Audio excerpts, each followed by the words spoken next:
નમસ્કાર ખેડૂત મિત્રો, હું વાસણા રામજી ખેડૂત જગત ચેનલમાં આપ બધાનું હાર્દિક સ્વાગત કરું છું. ખેતી એ આપણો મહત્ત્વનો જે એક વ્યવસાય કહેવાય છે અને ખેતી સાથે ઘણા બધા વ્યવસાય જોડાયેલા છે. એની અંદર એક મહત્ત્વનો વ્યવસાય ગણીએ તો કે પશુપાલન છે. તો અત્યારે ઘણા બધા પશુપાલકો છે એક વૈજ્ઞાનિક પદ્ધતિથી પશુપાલન કરી રહ્યા છે. આજે આપણે એવા એક પશુપાલનની મુલાકાતે આવ્યા છીએ જેઓ પોતે એક સારી એવી ગવર્મેન્ટ જોબ કરતાં પણ એક પશુપાલનનો સફળ વ્યવસાય કરી રહ્યા છે. સૌથી પહેલાં એમના પરિચયની આપણે વાત કરીએ તો કે પ્રાલિયા જાગાભાઈ અને ગામ હાથસણી, તાલુકો વિછિયા અને જિલ્લો રાજકોટ. હવે સાહેબને આપણે એ પૂછીએ કે ભાઈ સાહેબ, તમે જ્યારે નોકરી કરતા ત્યારે તમને એવું કેમ થયું કે ભાઈ આપણે પશુપાલન કરવું જોઈએ? હવે હું 8, 9, 10 3 ધોરણ છે ઉત્તર બુનિયાદી વિદ્યાલય વાંગત્રામાં ગયો ત્યારે કૃષિના વિષય આવતા. એ કૃષિના વિષયમાંથી જ મને એવી પ્રેરણા મળી હતી કે આપણે ખરેખર પશુપાલન છે કે કંઈક નવું બીજા કરતાં બીજા આપણા જીવનમાંથી ને આપણે જે કાર્યો કરીએ છીએ એ કાર્યોમાંથી બીજા પ્રેરણા લે એવું કાર્ય આપણે કરવું જોઈએ. ત્યારથી જ મને કંઈક નવું કરવાનો વિચાર આવ્યો હતો. પછી 1994-95માં લોકભારતી સણોસરા ગ્રામ વિદ્યાપીઠ લોકભારતી સણોસરા કે જે આખા ગુજરાતની અંદર જુદા પ્રકારની લોકવિદ્યાલય છે એ લોકભારતી સણોસરાની અંદર હું જ્યારે 94-95માં પીટીસી કરતો હતો ત્યારે ત્યાં પશુપાલન હતું. ત્યાં એ સમયે HF ગાયો હતી અને ત્યારથી જ મેં મનમાં નક્કી કર્યું હતું કે અહીંથી પીટીસી પૂરું કરીને જોબ કરતાં અહીંથી પશુપાલનનો છે એ ધંધો કરવો. સારું વાત કહેવાય કે ભાઈ ત્યારે તમે અભ્યાસકાળ દરમિયાન નક્કી કર્યું હતું કે આપણે એક સારી જોબની સાથે પશુપાલનનો વ્યવસાય કરવો છે. જ્યારે તમે પશુપાલનનો વ્યવસાય કર્યો ત્યારે કેટલી ગાયોથી શરૂઆત કર્યો હતો? મેં શરૂઆતમાં તો પહેલાં 2 ગાયોથી શરૂઆત કરી હતી. પછી ધીમે ધીમે એમાંથી અનુભવ કરતો ગયો, શીખતો ગયો અને એમ કરતાં ધીમે ધીમે પશુપાલન વધારતો ગયો. અત્યારે હાલમાં મારી પાસે 10 ગાયો દૂધણી છે અને નાના મોટા બધા તેને 20-22 જેવા પશુઓ છે. તો કે 2-3 થી લઈને અત્યારે સાહેબ આગળ છે એ 20-22 છે નાના મોટી પશુઓની સંખ્યા થાય. જો કે એ પશુની સંખ્યા છે આપણે વધઘટ થતી રહેતી હોય. તો સાહેબ આ જે પશુપાલન છે એની અંદર ગણો તો કે આપણે દૂધ ઉત્પાદન છે, સારું દૂધ ઉત્પાદન લેવા માટે એમને પ્રાથમિક શું ધ્યાન રાખવું જોઈએ? પ્રાથમિકમાં તો એને એક તો પાણી છે એ મહત્વનું છે. પાણી, ખોરાક અને પછી આપણે જે ખાંડદાણ આપતા હોય એ પાયાની વસ્તુ છે. એ 3 ઉપર આપણે વધારે ફોકસ કરીએ અને પશુપાલન કરીએ તો આપણને કોઈ વાંધો નથી આવતો. અને બીજા નંબરમાં એથી વધારે આપણે સફળ થવું હોય તો એના ઉપર આપણે બ્રીડિંગનું કામ છે એ મહત્વની વસ્તુ છે. જો ઓલાદ સુધરશે તો જ આપણે વધારે દૂધ ઉત્પાદન મેળવી શકશું અને એમાં આપણે સફળ થઈશું. એટલે કે ઓછા પશુએ પણ વધારે આપણે દૂધનું ઉત્પાદન મેળવી શકીએ. તો આમ ગણો તો આપણે સવારે છે, બપોરે છે અને સાંજે છે એવા પશુપાલકો નિર્ણય આપતા હોય. તો તમારે અહીંયા છે એ નિર્ણય આપવાનો સમય કઈ રીતનો હોય છે? સવારમાં દોય અને પછી ખાણ આપવાનું, ખાણ આપ્યા પછી પાણી આપવાનું, પાણી આપ્યા પછી નિરણ આપવાની અને પછી 11 વાગે અને 3 વાગે 3 ટાઈમ હું નિરણ આપું છું. એટલે કે ઓછી નીણ અને એમને વાગોલવાનો સમય જાજો આપો છો જેથી એમનો સીધી અસર એના દૂધ ઉત્પાદન ઉપર થાય છે. એટલે કે ઘણા લોકો પશુપાલકો એવું વિચારતા હોય છે કે ભાઈ સતત છે એમને ઘાસચારો આપવાથી છે દૂધ ઉત્પાદન બને. ના, એ વાત ખોટી છે. પશુને વાગોળવાનો સમય આપીએ, જે કંઈ એને ખાધું છે એ બરાબરનું પચે અને તો જ આપણને એમાંથી દૂધ ઉત્પાદન વધારે મળે. જો ખાધેલું પચે નહીં પૂરતું તો દૂધ છે એ પશુ વધારે ન આપે. એટલે કે આપણે એ ધ્યાનમાં રાખવું જોઈએ કે પશુને વધારે સમય છે આપણે એને વાગોળવામાં આપવું જોઈએ.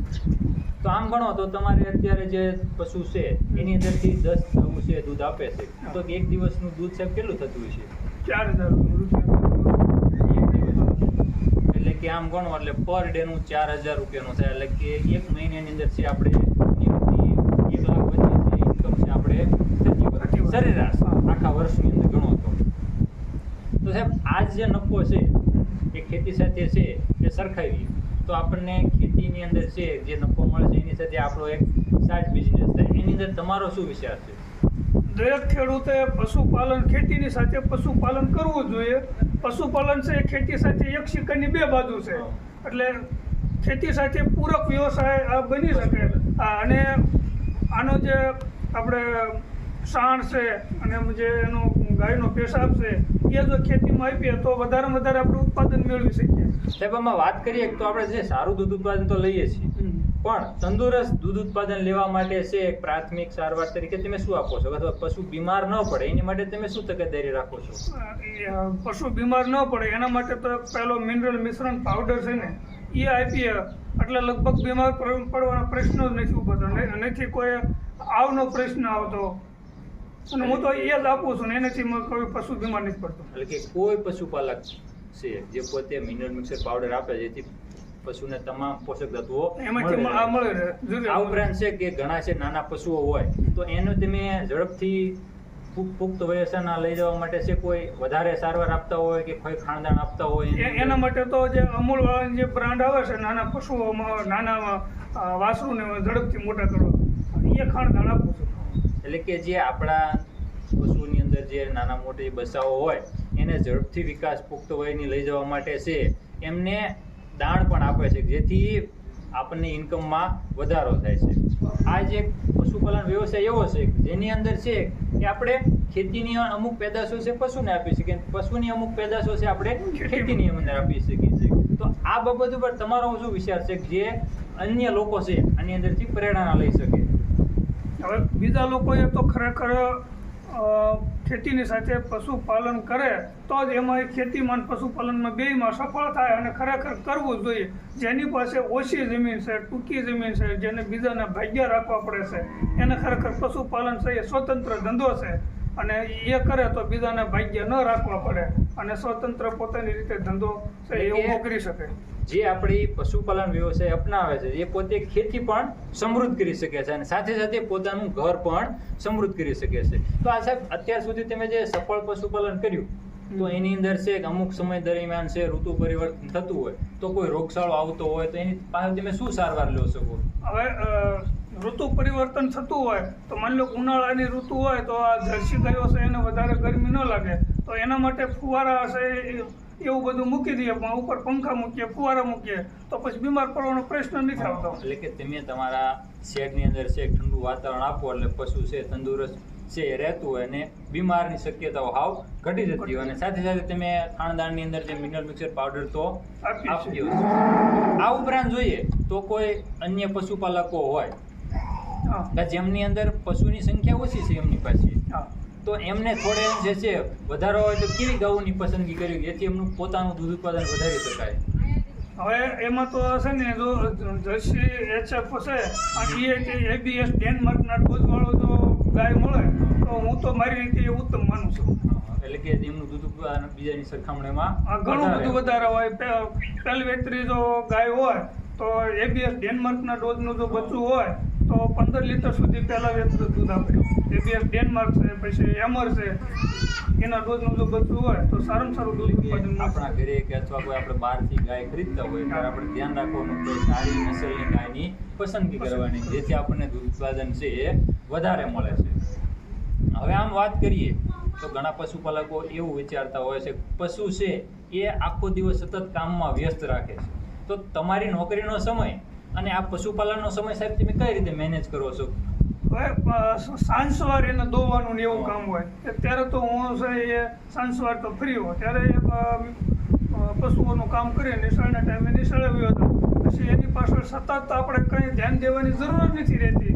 એને નિયમિત પાણી આપવાનું છે, બાકી તો બીજી એટલી બધી ખાસ મહેનત નથી. એટલે કે પછી આવડતના હિસાબે કોઈ બોજારૂપ બનતું હોય તો એક વાત જુદી છે.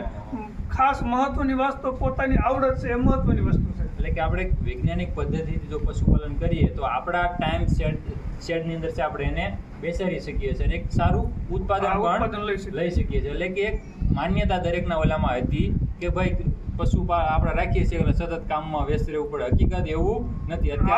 આધુનિક પદ્ધતિ જેટલી અપનાવીએ એટલું આપણું કામ છે ને એ સરળ થાય. એટલે કે સાહેબની દ્રષ્ટિએ આપણે એક તો વાતની ખ્યાલ આવી ગયો કે ભાઈ કોઈ પણ ધંધો નાનો હોતો નથી. પોતે સારી એવી નોકરી કરતા પણ એક સફળ એક પશુપાલનનો વ્યવસાય કરે છે. તો સાહેબ તમારો ખૂબ ખૂબ આભાર માહિતી આપવા બદલ, અને આવા નવા જ વિડીયો સાથે આપણે ફરીવાર મળીશું. આભાર.